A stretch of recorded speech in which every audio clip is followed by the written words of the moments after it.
উত্তরটা একটা তাদের এনএইচআরসির ইনস্ট্রাকশন অনুযায়ী আমাকে একটা কপি পাঠিয়েছিল। আমার সংস্থা থেকে পাওয়া এই একটাই কাগজ আছে, আর কোনো রকম কমিউনিকেশন নাই। কন্ট্যাক্টের কল রেকর্ড আছে, সেটা আলাদা আলাদা করে দেওয়া আছে। যে পেপার ডকুমেন্টসগুলো আছে, আমি কমপ্লেন করেছিলাম প্রথমেই ন্যাশনাল হিউম্যান রাইটস কমিশনে, কারণ আমার যে মানবাধিকার হরণ করাটা, আমার উপর নির্যাতন, হুমকি এবং আমাকে প্রায় মৃত্যুর মুখে ঠেলে দিয়েছিল, সেইটার বিষয়ে সঙ্গে সঙ্গে আমি ছাড়ার পরেই করেছিলাম আবেদন। এখানে একটু দেখাচ্ছি, বহু কপি আছে, আরো অনেক আছে। আমি কিছু কিছু কালেক্ট করেছি, যা কালেক্ট করেছি এই যথেষ্ট। যদি আবার ইনভেস্টিগেশন হয়, হতেই হবে, না অব্দি ছাড়বো না। কেন হবে না? ইনভেস্টিগেশন হতেই হবে। এভাবে তো হতে পারে না একজনের চাকরি এভাবে ছাড়তে বাধ্য করালো। এখন আমার 4 জনের ফ্যামিলি, অন্য কারোর সোর্স অফ ইনকাম নাই, এ তো ওইভাবে চলতে পারে না। এটা কেন আমি মেনে নেবো? Audio call records, voice records, এগুলোর মধ্যে আছে। আচ্ছা, এগুলো সব বিভিন্ন ভয়েস আছে, voice recording, either by voice record or a call record. Other FM RBI says we are audio complete today. What is the ঠিক আছে, এখানে যা আছে তাই বলছি। 2018 সালের 31শে ডিসেম্বর আমার শেষ দিন ছিল চাকরির। 2019-এর ফেব্রুয়ারি মাসের 20 তারিখে আমি কমপ্লেন করেছি আমি কোনো টাকা পাচ্ছি না বলে। বিশেষ করে লিভ এনক্যাশমেন্ট যেটা, সেটাই লোকালে প্রশাসনিক অফিস থেকে স্যাংশন হয়, সেটা না পাওয়ার জন্য আমি অবশেষে 1 মাস 20 দিন বাদে আমি কমপ্লেন করেছিলাম। আমার জানা আমাদের সর্বোচ্চ যে কমপ্লেন্ট, স্টাফ কমপ্লেন্টের রিড্রেসাল একটা ফোরাম উইং আছে, সেখানে করেছিলাম। সেখানে পরপর করেছিলাম। সেখানে হচ্ছে Gmail, subject, closure of advice, PDF, second এখানে ছিল এটা। আচ্ছা, ঠিক আছে, আমি এভাবে সাজিয়ে এখন দিতে পারছি না, কিন্তু প্রয়োজন হলে সাজিয়ে রাখবো। কারণ এত কপি আছে, এক একটা ইমেলের 15টা 20টা এরকম কপি আছে। আমার মোবাইল ভর্তি এগুলোতেই, অন্য কাজ করা যায় না ইমেলে। তাই হ্যাঁ, এটা পরে হলো, এটা দিয়েছি আমি। চেষ্টা করেছিলাম সব জায়গায়, সম্ভাব্য সমস্ত জায়গাতেই আমি চেষ্টা করেছিলাম অভিযোগ জানিয়ে। এটা ব্যাংকিং অম্বুডসম্যান কলকাতা, এটা আরবিআইতে থাকে, আরবিআই এর অধীনে একটা সংস্থা, অম্বুডসম্যান কাস্টমারের জন্য। যাই হোক, এই সংস্থাটা আমাকে একমাত্র উত্তর দিয়েছিল যে এটা আমাদের বিষয় না, ব্যাংক ইন্টারনাল বিষয়, সেই জন্য ওরা এটা ডিসপোজ অফ হয়ে গেছে, এই উত্তরটা দিয়েছিল। এই করেছিলাম এটা, ডেট 17 জুলাই 2019। ব্যাংকিং অম্বুডসম্যান, এটা ব্যাংকিং অম্বুডসম্যানই চলছে। এটা দ্বিতীয়বার করেছিলাম বোধহয়।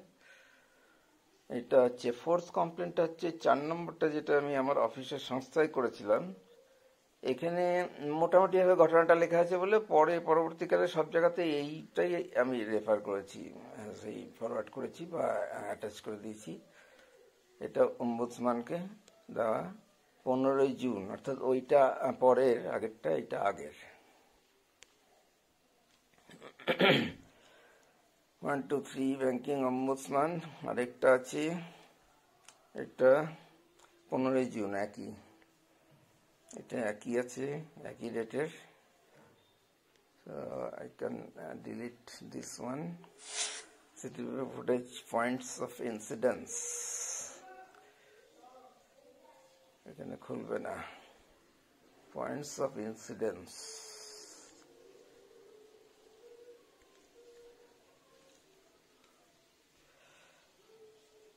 তো নো থ্যাঙ্কস।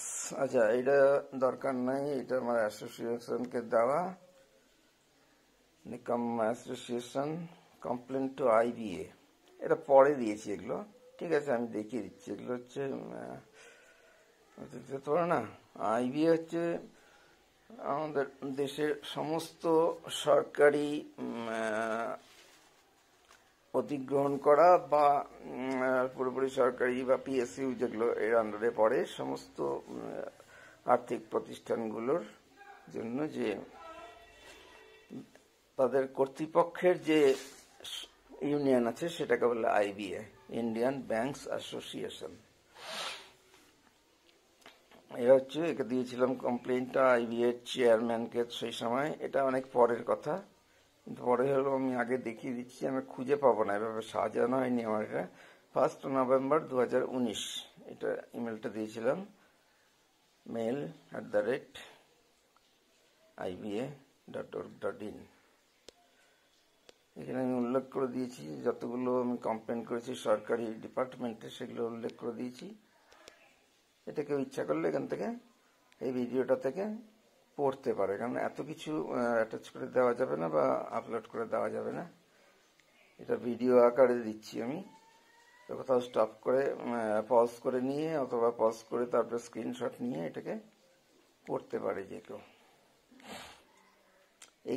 এখানে আমার ডিটেলস আছে, পুরো ডিটেলস। যেই ডিটেলসটা আমি দিয়েছিলাম হিউম্যান রাইটস কমিশনের উত্তরে, যে আমি চিঠিটা পেয়েছিলাম বা তাদের যে বিচারটা পেয়েছিলাম, অবিচার আর কি, বিচারের কোনো বাউ ছিল না, সেইটার পরে আমি প্রত্যেকটা পয়েন্ট ধরে ধরে ব্যাখ্যা করে আমি পরের দিনই ন্যাশনাল হিউম্যান রাইটস কমিশনকে যে জানিয়েছিলাম, সেইখানে আমি সমস্ত কিছু খুঁটিনাটি ডিটেলস জানিয়েছি নাম সহ। কারণ তখনই আমি বুঝে গেছি যে আমার এই কাজ সহজে হবে না এবং ভবিষ্যতে আমি এত কিছু মনে রাখতে পারবো না।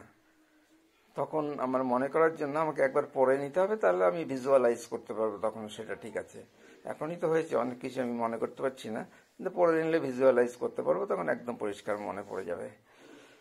CCTV footage points complaints Gmail able to my registration number, এটা একটা কি জিনিস, রেজিস্ট্রেশন নাম্বার, ও আচ্ছা, এটা হচ্ছে সেক্রেটারি PGNIC.in সুনীল পন্থ।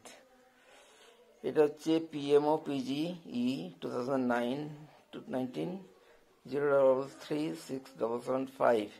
এটা প্রাইম মিনিস্টার আমাদের ডিপার্টমেন্ট থেকে যখন আমি নিশ্চিত হয়ে গেলাম যে আমি কোনো উত্তর পাবো না বা কোনো আমার এটা বিষয়ে কোনো ইনভেস্টিগেশন না কোনো প্রসিডিংস দিক থেকে হবে না, তখন আমি এই সরকারি ডিপার্টমেন্ট থেকে গেলাম।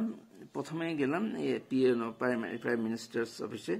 সেটা একটা অনলাইন ছিল, অনলাইনে প্রভিশন আছে ওখানে কমপ্লেন লজ করার। সেটা লজ করার পর সঙ্গে সঙ্গে একটা রিসিপ্ট এলো যে আমার কমপ্লেনটা তারা পেয়েছে। তারপরের দিনই একটা নাম্বার এলো যে এইটা আমার রেফারেল নাম্বার, এই নাম্বারে কেসটা রেজিস্ট্রি হয়েছে, সেটারই রেজিস্ট্রেশন ফর্ম এই নাম্বারে রেজিস্ট্রেশন হয়েছে। এটা সেক্রেটারি পিজি একজনকে দিয়েছি, এটা সুনীল পন্থ @gov.in দুজনকে দিয়েছি। এই ডিপার্টমেন্টের মুখ্য, এই সেই department centralise public grievance readers forum CPGRAM। এখানে এই যে অনলাইনের যে দেওয়ার জায়গাটা, সেই অনলাইনের কপিটা এগুলো সব ডাউনলোড করে নিয়েছি আমি।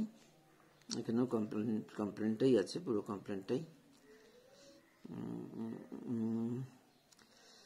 যদি কেউ পড়তে চায়, পড়ার জন্য একটু আমাকে আস্তে আস্তে যেতে হবে। এটা এখান থেকে শুরু, আমার ডিটেলস, এখান থেকে গ্রিভেন্স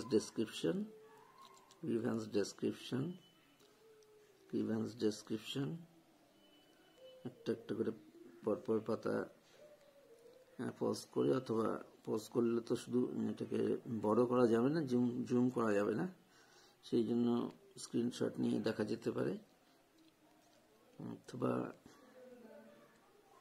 কোনোভাবে ডাউনলোড করলে দেখা যেতে পারে, পড়া যাবে।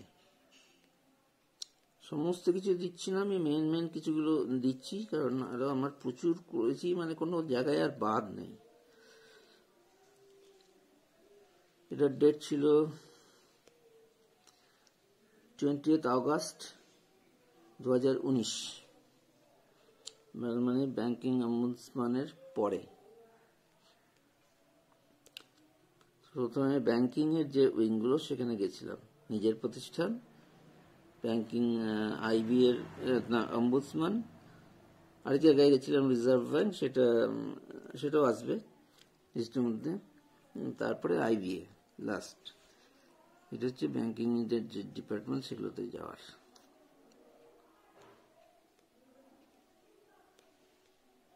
Back to home page,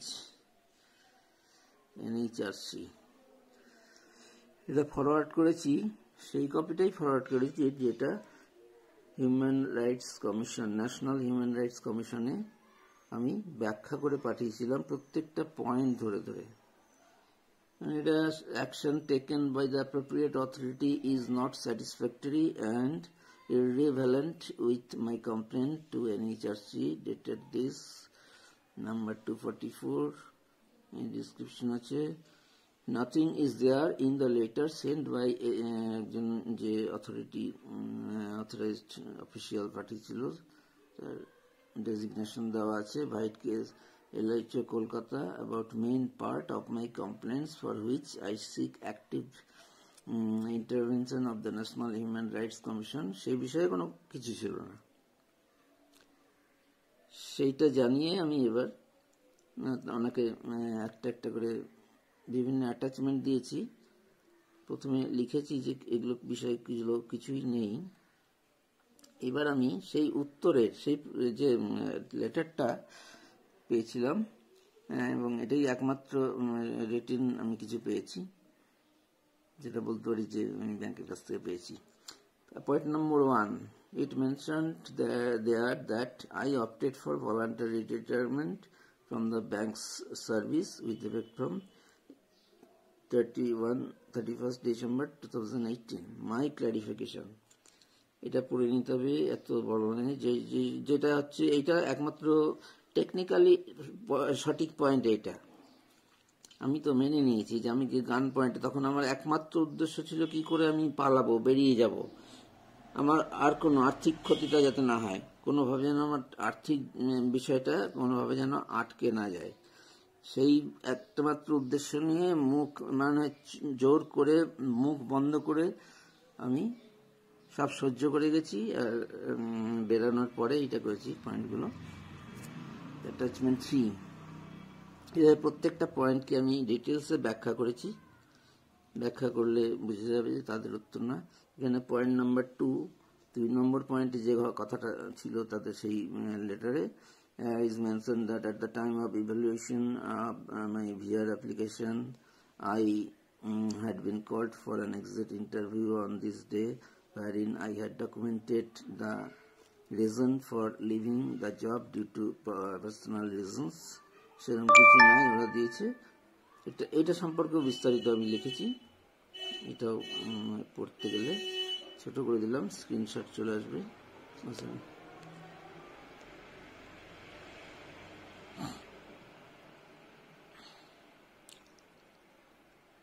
Bank.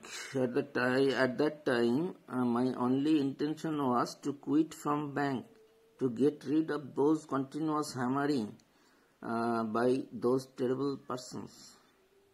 তো বোল্ড করে দিয়েছি, সেই জন্য ওটা খুব ইম্পর্টেন্ট কথা বলে। লাস্ট হচ্ছে I had to take voluntary retirement without any disputes. The said personal reasons for taking VR, আমি যে পার্সোনাল রিজনে নিচ্ছি সেই জন্য এই কারণে লিখেছিলাম, because it was my overall experience with the bank. সেখানে যে ফর্মটাতে অ্যাপ্লিকেশন ফর্মে জায়গা ছিল, সেখানে আমি লিখেছি ভেরি স্যাটিসফ্যাক্টরি, কারণ আমি তো এই শেষ ঘটনাটা বা শেষ 2 বছর যে তিক্ততম অভিজ্ঞতা, ভয়ঙ্কর অভিজ্ঞতা একেবারে টেরিবল, সেটা হচ্ছে শেষ 2 বছরে 3 বছরই হয়েছে, 2013 সাল থেকে অ্যাকচুয়ালি শুরু হয়েছে। সেটা দেখে বলছি না, আমার সারা জীবনের যে ডিপার্টমেন্টে কাজ করে আমার অভিজ্ঞতার এবং আমার মানসিক অবস্থা সেটার বিষয়ে আমার মতামত হচ্ছে it is very satisfactory because it was my overall experience with the bank for more than 34 years of my service, not only on the basis of the last few months experience, since I got everything: my own house, my status, my standard of living, respect in society, and my glorious identity as being a SBI staff, only for my bank. এটা ঘটনা খুব এটা বিশাল কিছু লোকে খুব গুরুত্ব দেয়, বিশেষ করে আমাদের ডিপার্টমেন্টটাকে, যেটা আর কি ভারতের সর্বশ্রেষ্ঠ সবচেয়ে প্রখ্যাত এবং সবচেয়ে বড় institution, financial institution for public business এবং গভর্নমেন্ট বিজনেস। এরপর পয়েন্ট নাম্বার 3-তে regarding the payments of my terminal dues, এটা নিয়ে একটা কথা আছে, যা আছে সেখানে একটু বড় করে লিখেছি এখানে। Regarding the payment of my terminal dues, again my sufferings started by Chief Manager Maldavanch. As per norms, the bank told Richard administration.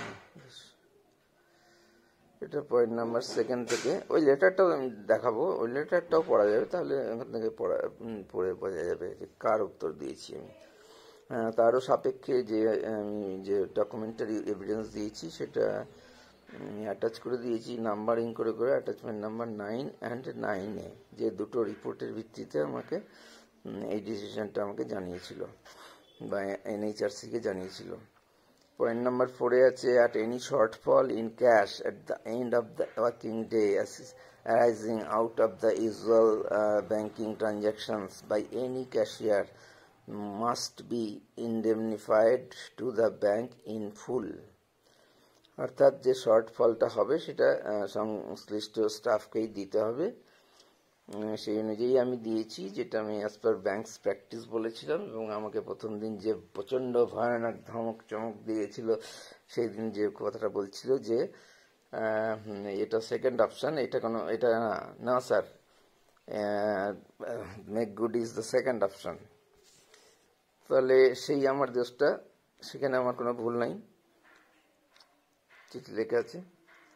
My clarification normal justice I read this, এখানে একটা অ্যাটাচমেন্ট দিয়েছি, ঠিক মনে করতে পারছি না কি attachment আছে, এটার সংক্রান্ত অ্যাটাচমেন্টটা কিছু হতে পারে কিছু। নাম্বার 5-এ ছিল, the allegation posed by me against bank lacks merit and are contradictory to the free and fair opinion given by me at the time of my exit interview as stated in point 2. 2 নম্বরে যে বলেছে যে আমি স্বেচ্ছায় ব্যক্তিগত কারণে চাকরিটা ছাড়ছি, এবং সেই সময় আমি এর কোনো বিতর্কিত কোনো বিষয়ে উল্লেখ করিনি, কোনো অভিযোগ করিনি, সেটাই এখানে উল্লেখ করেছে, যে তখন আমি কিছু জানাইনি। আরে সেটা তো সবাই, এটা ব্যাপারটা হচ্ছে একটা খুব জরুরি কথা আমি বলবো।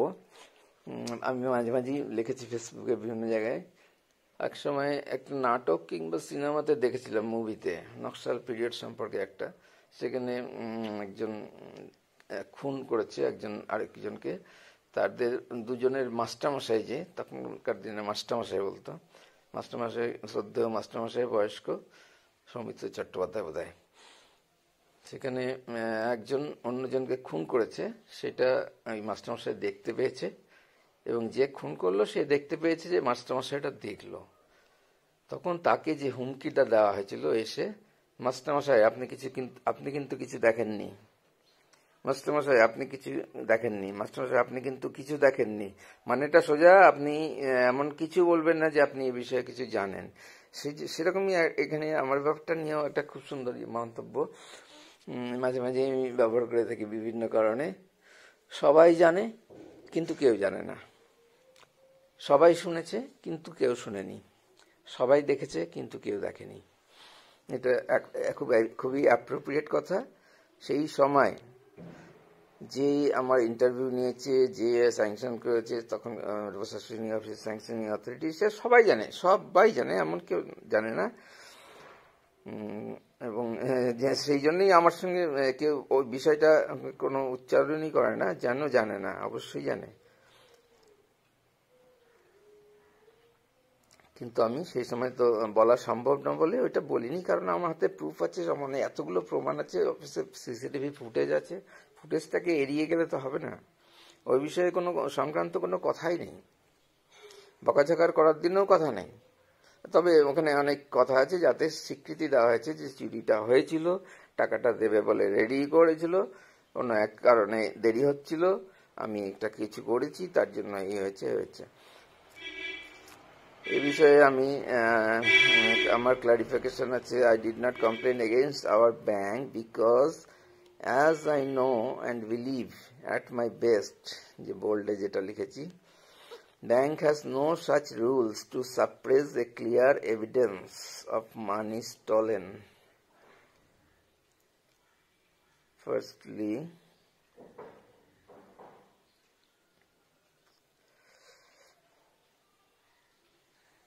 no, sorry, প্রথমে হচ্ছে আমি জাস্টিসকে বলেছি, যে চেয়ারম্যান, কমিশনের chairman, firstly, I want to draw your attention about that I didn't complain against our bank because, as I know and believe at the best of my knowledge, that I didn't complain against our bank because I know and believe at my knowledge, that the bank has no such rules to suppress a clear evidence of money stolen from cash counter,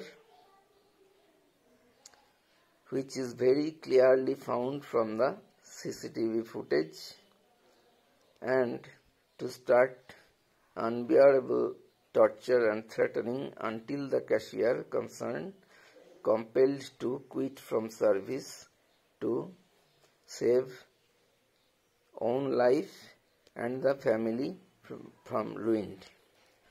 Else, what is the utility or advantage of CCTV? এটা খুবই প্রয়োজনীয় কথা। CCTV তাহলে প্রয়োজন রাখি, লক্ষাধিক CCTV তো আছেই সারা দেশ মিলে, এবং এখন তো দেখা যাচ্ছে সিসিটিভি ফুটেজ থেকে এমনকি অপরিষ্কার ছবিও থেকে সব তদন্ত হচ্ছে, এবং সেটা যথেষ্ট প্রমাণ হিসাবে গ্রহণীয় হচ্ছে সবার পক্ষ থেকে, সে আদালত হোক বা প্রশাসনের দিক থেকে সেই সিসিটিভি। আর এই চুরি করার বিষয়টা এত পরিষ্কার এসেছে সিসিটিভি ফুটেজে, যে আমার ধারণা ছিল না যে এত পরিষ্কার আসতে পারে। কারণ আমি যে টিভিতে যেগুলো সাধারণত দেখায় সিসিটিভি ফুটেজের মাধ্যমে এই পাওয়া গেল সেই স্যাম্পলগুলো দেখে যে খুব আবছা, আমরা ঠিক বুঝতে পারি না। তা বিশেষজ্ঞরা হয়তো বারবার দেখে দেখে বুঝতে পারে, সাধারণ মানুষের বোঝা মুশকিল। তাই কাজেই সিসিটিভিকে এখানে গুরুত্ব দেয়নি, এটা তো হবে না। ওটাকে সাপ্রেস করা হয়েছে, ওটাকে চেপে যাওয়া হয়েছে, যে চুরি হয়েছে এটা চেপে যাওয়া হয়েছে। যেটা কিন্তু পরে এক সময় বলেছি আমি, যে এটা আমাদের সংস্থার পক্ষে ভীষণ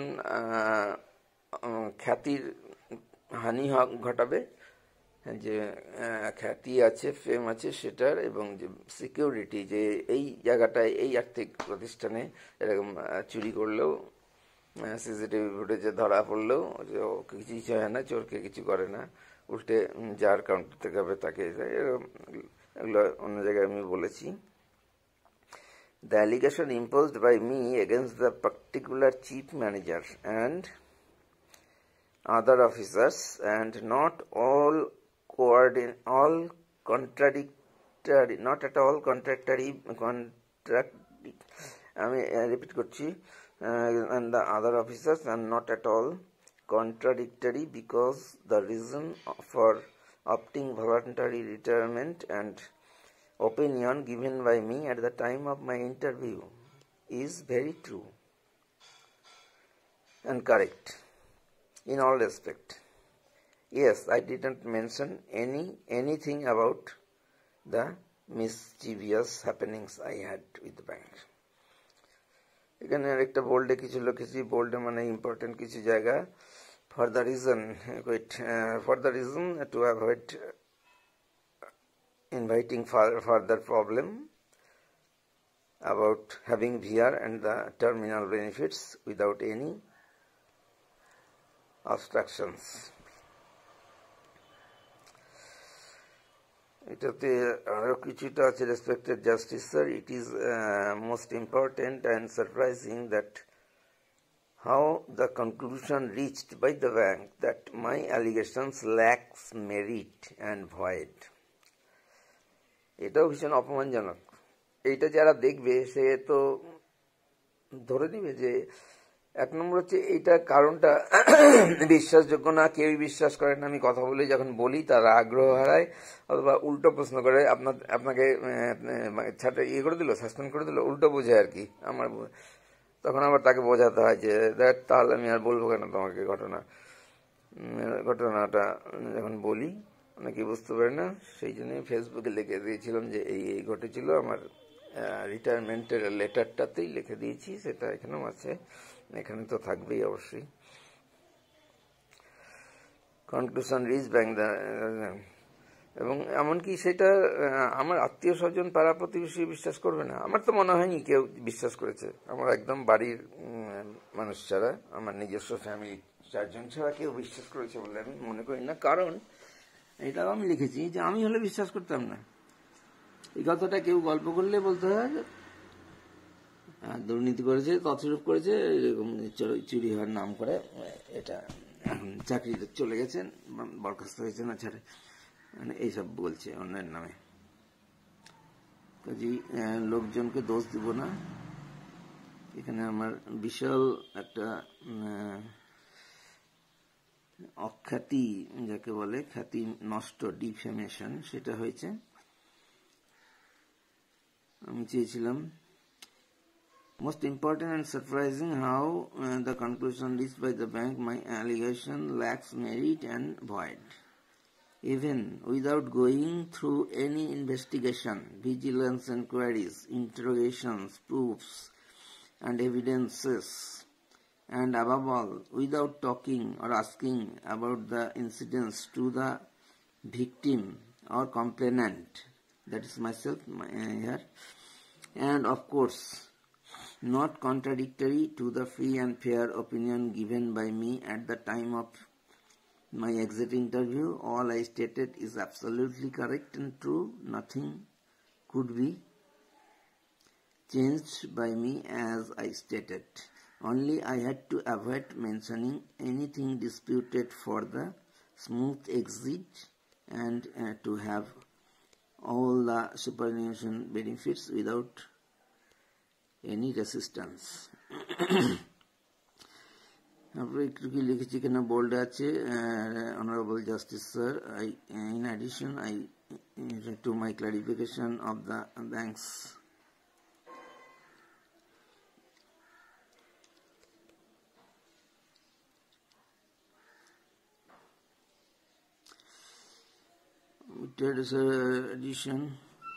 in addition to my clarification of the bank's letter, I want to tell you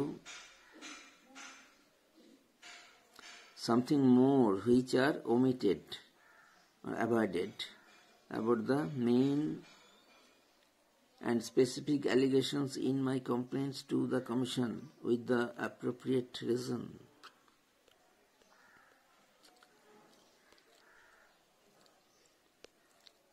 এখানে আরেকটা বোল্ডে লিখেছি, তার মানে ইম্পর্টেন্ট, ইউ আর লাকি। আচ্ছা, যে আমাকে বকাঝকা করার সময় ভয়ঙ্কর যে ভয় দেখিয়েছিল, হুমকি দিয়েছিল, অ্যাকশন নেব আর কি।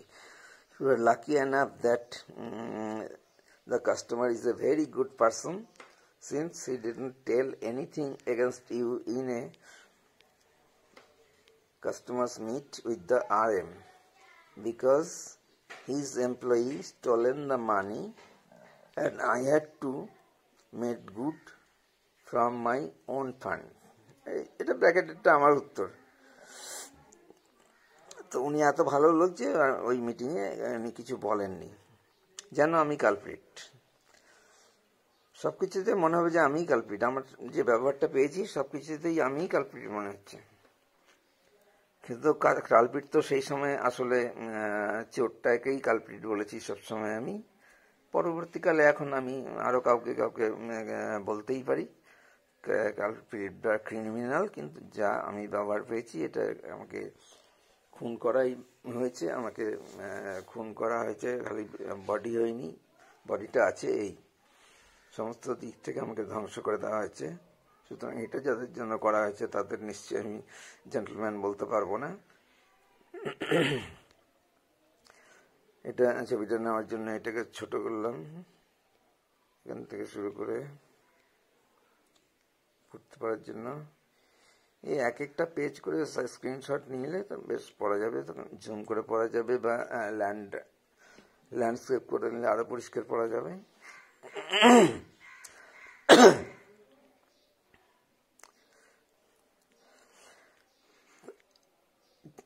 ন্যাশনাল হিউম্যান রাইটস কমিশনকে ওই আমার পাওয়া চিঠিটার ভিত্তিতে, যে এই চিঠিটাই ব্যাংক বলেছে যে আমার কোম্পানির কোনো মেরিট নেই এবং এটা ভয়েড এবং এটা নিয়ে আর কিছু করার দরকার নেই, তখন এই ব্যাখ্যাগুলো আমি দিয়েছিলাম। এইটাতে সমস্ত ঘটনা পাওয়া যাবে।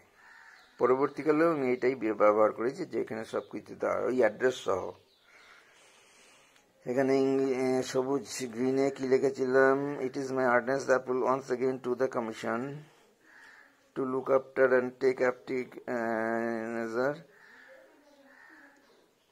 as this direction to the commission appropriate authority by letter dated to this assistant registrar of লেটারটা ইস্যু করেছিল যে অ্যাসিস্ট্যান্ট রেজিস্ট্রার ল ন্যাশনাল হিউম্যান রাইটস কমিশন, ওই লেটারটাও আমি দিব ওখানে।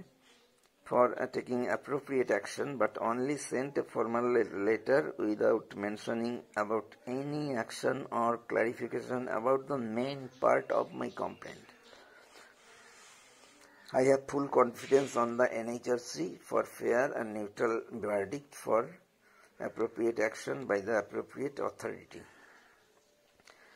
Actually, আমি সেই সময়টা ওরকমই ছিল এবং আমি ভীষণভাবে হিউম্যান রাইটস সংক্রান্ত বিষয়ে ভীষণ সচেতন, এবং সারা বিশ্বই এই বিষয়ে তখন সচেতনতা খুবই বেশি ছিল এবং অ্যাকশন ট্যাকশন নেওয়া হচ্ছিল।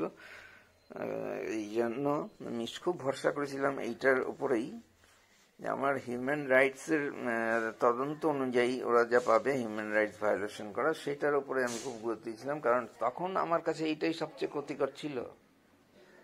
আমি একদম গ্যারান্টি এটা যে আমি যদি এই চাকরিটা না ছাড়তাম ঠিক সময়, আমি হয়তো ওই ডিসেম্বর মাসে পৌঁছতে পারতাম না। শেষ দিন যেদিন অটল বিহারী বাজপেয়ী মারা যাওয়ার পরের দিন হাফ ছুটি ডিক্লেয়ার করেছিল, হাফ হলিডে, সেদিন বিকেলে প্রায় 4:45 নাগাদ আমাকে এসে যারা যারা তখনও ছিল কাস্টমার, তাদের সামনে লাফিয়ে লাফিয়ে ভয়ে আঙ্গুল নাড়িয়ে নাড়িয়ে এমন ভয়ঙ্কর ভয়ঙ্কর কথা বলেছে যে মানে ওর পরে আর না। সেদিনই আমি দরজা থেকে বেরিয়েই প্রতিজ্ঞা করেছিলাম যে আর না, এটা ফাইনাল, আমি কখনো এই ব্যাংকে ঢুকবো না চাকরির পারপাসে। কারণ ওর চেয়ে অপমান আর সহ্য হয় না। তখন অনেকে ছিল সেই সময় ক্যাশ ডিপার্টমেন্টে যারা ছিল, এলাহাবাদ ব্যাংকের 2 জন ছিল, তার মধ্যে একজন মহিলা যে আগে কোনোদিন আসেনি, ইলেকট্রিক সাপ্লাই রথবাড়ি সেক্টরের একজন ছিল, আর 2 জন কাস্টমার ছিল, ওদের বসিয়ে রেখেছিল অন্য কেউ। সেটা নিয়ে ওরা কমপ্লেন করেছিল এবং সোজা আমাকে দেশে যাবে, কে না করেছে, কে ফিরিয়ে দিয়েছে, ভয়ঙ্কর। তার যে রূপ, এমনকি ওই এলাহাবাদ ব্যাংকের মহিলা বলে উঠলেন, বলেছিলেন যে ওনাকে এত বকছেন কেন, উনি তো, ওনার তো কোনো দোষ নেই, উনি তো ঠিক সময় এসে বসে আছেন। অর্থাৎ ফুল ডে এর মতোই আমি 2টোর সময় বাইরে গিয়ে টিফিন করে 2:30টার মধ্যে ফিরে এসেছি, আর 2:30টার সময় ফিরে এসেছি এবং ওখানেই বসেছিলাম। সে সময় মহিলাও কিছু কিছু কথা জিজ্ঞেস করছে, ও যে কোথায় গেছে, কেন দেরি হচ্ছে, আর কত দেরি হতে পারে। ন্যাচারালি আমি বললাম যে ও তো টিফিন বাড়িতে যায়, তাই বাড়িতেই গেছে। যেহেতু আজকে এই সময়টা ওয়ার্কিং আওয়ার নয়, কাজ আজকে হাফ হলিডে ডিক্লেয়ার করেছে, সেই জন্য হয়তো কোনো কারণে ও টাইমলি আসতেই হবে এরকম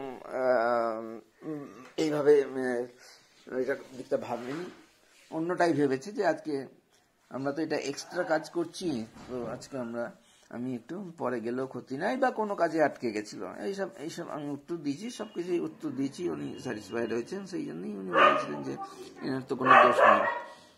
এই যে ওপরে লালে যেগুলো লিখেছিলাম এভিয়ারি, এগুলো সব অ্যাটাচমেন্ট গুলো আছে, এখানে তো আর অ্যাটাচমেন্ট আসবে না, অ্যাটাচমেন্ট আসেনি।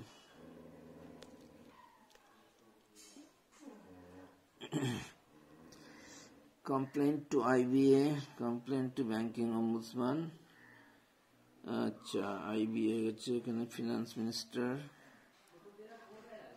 এখানে একটা করেছিলাম ফিনান্স মিনিস্টারকে, এই যে এখানে টু fmo@nic.in। এখানে আরো কয়েকটা অ্যাড্রেস ছিল, সবকটা অ্যাড্রেসকেই আমি অ্যাড্রেস করেছিলাম ইমেলকে। আরডি নিউ দিল্লি, আরবিআই, হ্যাঁ এটাতে আরবিআইও ছিল, এসএম মেলটাই পাঠিয়েছি, অ্যান্ড আরবিআই কলকাতা সেখানেও পাঠিয়েছি, মেল টু IBA.org.in, IBA কেও পাঠিয়েছি, এটাকে সবার কাছেই পাঠিয়েছি। মানে এনারা সবাই, এই ডিপার্টমেন্টগুলো সবাই অবগত ছিল যে আমার ঘটনা কি হয়েছে। আমার ঘটনা না, তারা অবগত ছিল, আমি একটা কমপ্লেন করেছি। তারা সিদ্ধান্ত নিয়েছিল যে কেস ক্লোজ, কারণ ওই যে আমার ডিপার্টমেন্ট থেকে যে রিপোর্টটা গেছিল সেটার উপর ভিত্তি করে। আমার ডিটেলস আছে এখানে। Due to non availability of email of RBI governor Shaktikanta Das, আমি গভর্নরকেও দিতে চেয়েছিলাম কিন্তু ওনার ইমেল আমি পেলাম না। I sent to central vigilance cell New Delhi and RBI Kolkata, এই কারণে আমি তাদেরকেও পাঠিয়েছিলাম। FM VR complaint IBA 1 November 2019। IBA কে ডাইরেক্ট, এটা আমি IBA মানে সমস্ত ব্যাংকগুলির যে ইউনিয়ন, মালিক পক্ষের ইউনিয়ন আর কি, ব্যাংকের তো মালিক হয় না, মালিক তো দেশ, এমনকি পাবলিকও আছে যারা যারা শেয়ার হোল্ডার, যে কন্ট্রোলিং অথরিটি আর দ্য কম্পিটেন্ট হায়ার অথরিটি এটাই বলা চলে।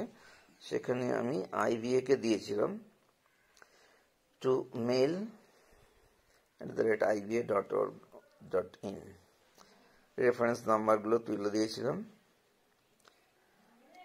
চেয়ারম্যানকে বলেছিলাম এখানে যে বোল্ডে লিখে দিয়েছি, যেগুলো এখানে বোল্ডে লেখা হচ্ছে এখানে যে আমার গভর্নমেন্ট ডিপার্টমেন্টের যে অনলাইন লজ ছিল কমপ্লেনগুলো, তার যে রেফারেন্স নাম্বারগুলো এসেছিল সেইগুলো নাম্বার আর ডেট দিয়ে, সেগুলো এখনো ঢুকলে পাওয়া যাবে, কিন্তু আমি এখন অতটা মনে নেই কোথা দিয়ে ঢুকবো, কি ঢুকবো, পাসওয়ার্ড এগুলো মনে নেই, প্রয়োজন হলে ঢুকতে পারি, কিন্তু এটা তো অথেন্টিক প্রুফ যে এখান থেকেই নেওয়া। চেয়ারম্যানকে লিখেছি about stealing of money from banks counter ব্র্যাকেটে ফ্রম মাই কাউন্টার অন 5/5/6/2019। এটা আমার একটা ভুল হয়েছে, এটা এখন লক্ষ্য করছি। হ্যাঁ, আমি এতদিনে এসে তাও না, এটা কখনো করেছি নভেম্বর 2019, তো তখন 2019 লেখাটা অভ্যাস হয়ে গেছে, সেই জন্য আমি ডেটটা এখানে ইয়ারটা ভুল করেছি, 5/6/2019, actually 5/6/2018, which has been confirmed from CCTV footage admitted and undertaken. Second হচ্ছে why legal action was not taken against the thief which was told by the chief manager, including recovery of amount of 53,000 picked up by the thief. Instead, I was tortured and threatened by the chief manager. নাম দেওয়া আছে, আমি উচ্চারণ করি না. With active support of the cash credit manager, নাম দেওয়া আছে, উচ্চারণ করি না. And another manager, এটাও নাম দেওয়া আছে. উনিও প্রথম দিন ভূমিকা নিয়েছিলেন. আমি ভেবেছিলাম যে পুলিশ থেকে লোক এসছে বোধহয়, কারণ ঘটনা যেহেতু চুরির.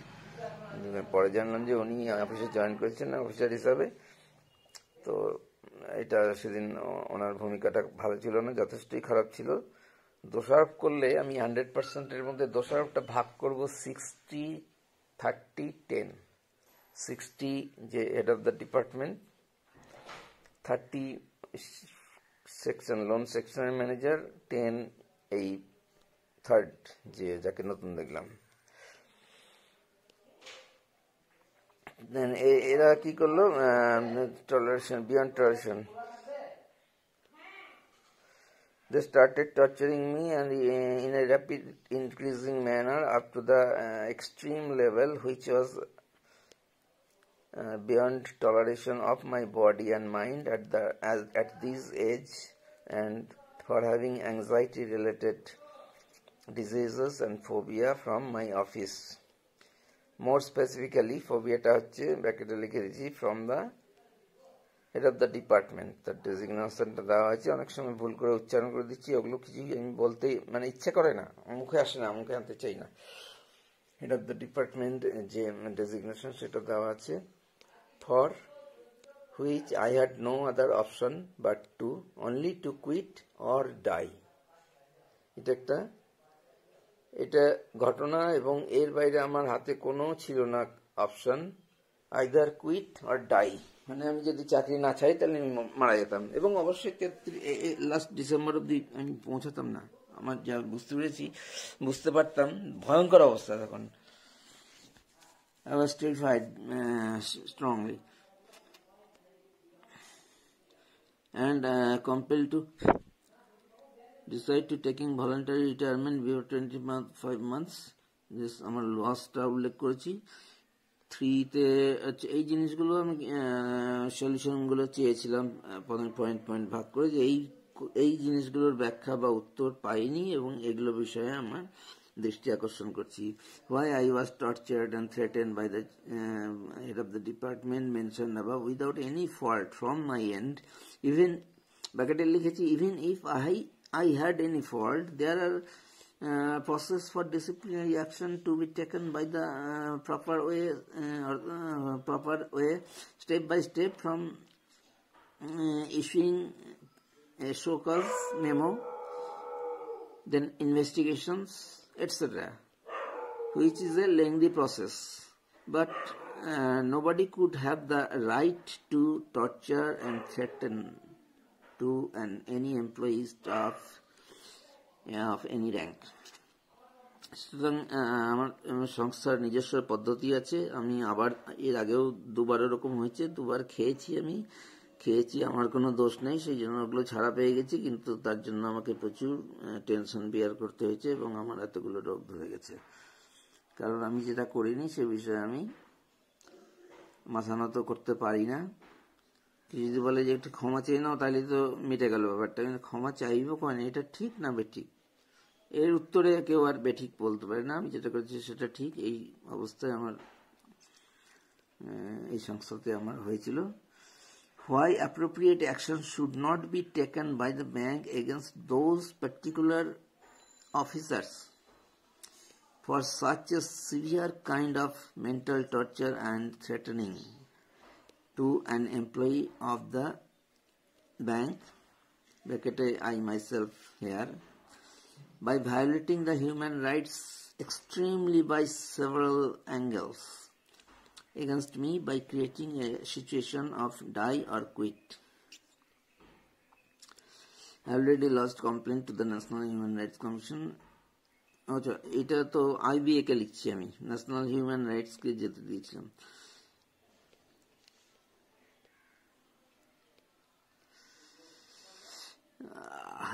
লাস্ট এখানে আরেকটা কি আছে বোল্ডে,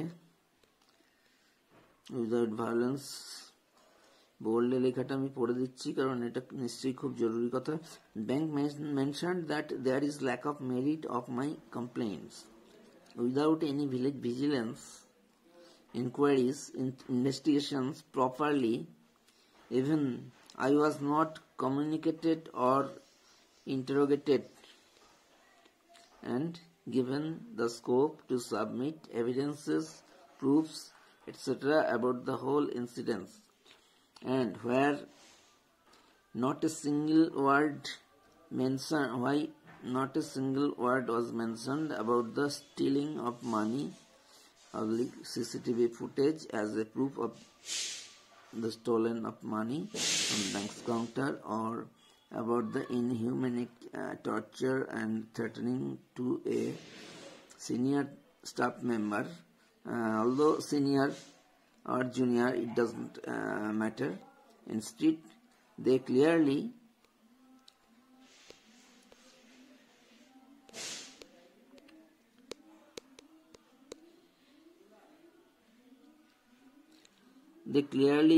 protect the thief.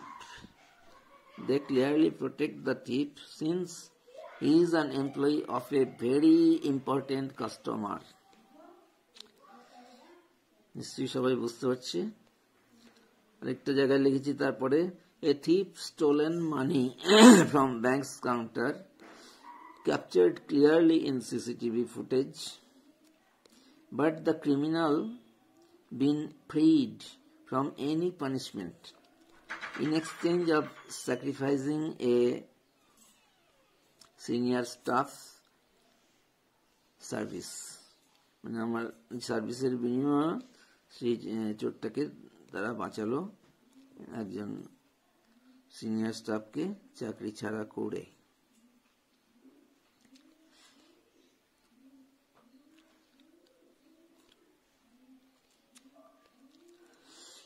ব্র্যাকেটে লিখেছি or it could have been the life if not left tactfully by remaining totally silent and without mentioning about any disputed words. Incidents happened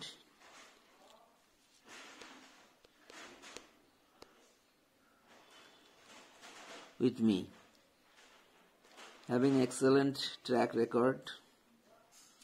In addition, by suppressing the stealing of money, CCTV footage proof, and the thief had been freed by the branch authority, gives me the message to the people that stealing of money from State Bank of India is not a crime for a thief, even after having clear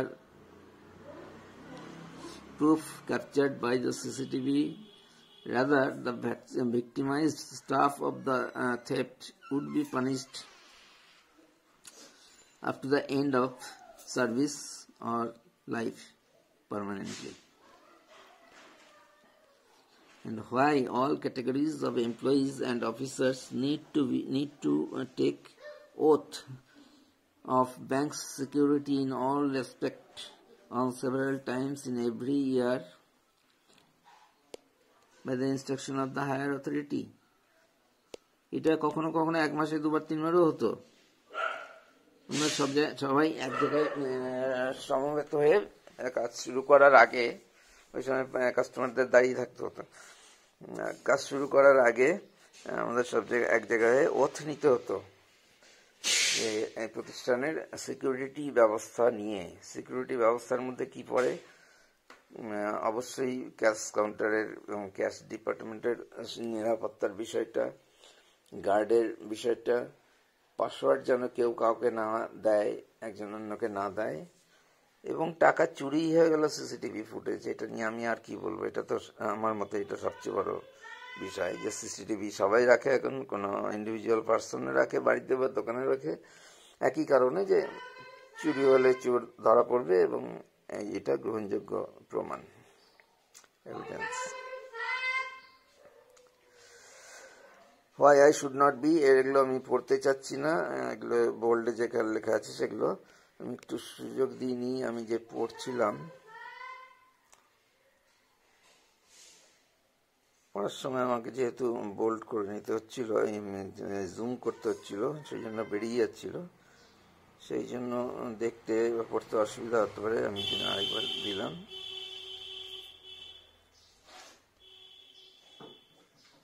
এই বোল্ডে লেখা এই দুটো reply পড়ার জন্য আমি দিইনি এই পেজটা।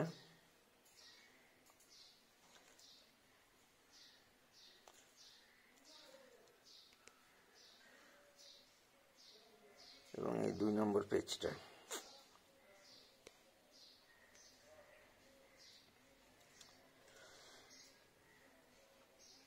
I also want to mention about a retired SBI officer posted at Malda branch as concurrent auditor. হ্যাঁ, এটা খুব ইম্পর্টেন্ট জিনিস। কনকারেন্ট অডিটর হিসাবে একজন রিটায়ার্ড অফিসার নিযুক্ত ছিল সেই অফিসে। নামটা দেওয়া আছে, উচ্চারণ করি না।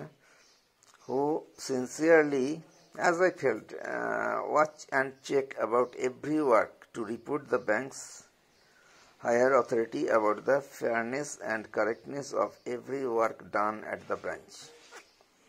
But it's more surprising that he didn't took any initiative or didn't report to the higher authority of the bank, as I know. এটা আমি আমার জানা ধারণা থেকে বললাম, কারণ হায়ার অথরিটিতে রিপোর্ট করেছি কি করেনি তা আমার জানা নাই, কিন্তু অ্যাপারেন্টলি এটা আমি বলতে পারি যে জানানো হয়নি। আবার পাঠানো হয়েছে কিনা জানা নাই কেন বলছি, হায়ার অথরিটিকে তো আমি এতগুলো কমপ্লেন করেছি, তারা তো ইগনোর